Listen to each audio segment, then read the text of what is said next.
আপনি কোন দলের সাপোর্টার? আমি আসলে পর্তুগাল আর ব্রাজিল মিক্সড দুই দলই সাপোর্ট করি আসলে। তো আপনাকে প্রশ্ন করতেই হয় যে রোনালদোর হাতে বিশ্বকাপ নাকি ব্রাজিলের হেক্সা, কোনটা দেখতে চান? আমি চাই আসলে দুইজন বিশ্বকাপটা ভাগাভাগি করে নিক, মাঝখানে কেটে ভাগাভাগি করে নিক।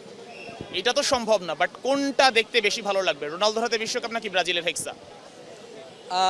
আই থিঙ্ক ব্রাজিলের হেক্সা। তখন রোনালদোর কি হবে? রোনালদো কানবে।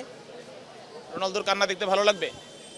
ভালো লাগবে না, আমিও কষ্ট পাবো, কষ্ট পেয়ে পার্টি টার্টি করবো, এই আর কি। আর যদি দুইটাই বাদ যায় ফাইনালের আগে? আসলে ওটাতে কোনো আফসোস নাই, তখন দল চেঞ্জ করে ফেলবো, মেসি চিল্লাবো, সমস্যা নাই তো। ব্রাজিল লাস্ট কবে সেমিফাইনাল খেলছিল? আপনার তো ফাইনালের কথা বাদ দিলাম। আসলে ভাই এটা কি খুব টাফ কোয়েশ্চেন হয়ে যায় আসলে। আমি সালটা বলে দিচ্ছি, 2014 সালে সেমিফাইনাল খেলছিল ব্রাজিল। হ্যাঁ। রেজাল্ট কি ছিল ম্যাচের মনে আছে? হ্যাঁ, 7টা গোল খাইছিল, এটা বলতে যাচ্ছেন ভাই? খাইছিল না খাইছিলেন? বা খাইছিলাম? তারা খাইছে, আমি তো খাই নাই ভাই, আমি তো ফুটবলার না ভাই, আমি একজন নর্মাল মানুষ, আমি তো গোল খেতে পারি না, বাট তারা খাইছে। তখন কি তাদের সাইড থেকে সরে পড়ছিলেন? না, অবশ্যই না, আমরা ততক্ষণ পর্যন্ত তাদের সাপোর্ট করছি যতক্ষণ পর্যন্ত 7টা গোল খাই নাই। 7টা খাওয়ার পরে কেটে পড়ছেন? 7টা খাওয়ার পর সরে গেছি।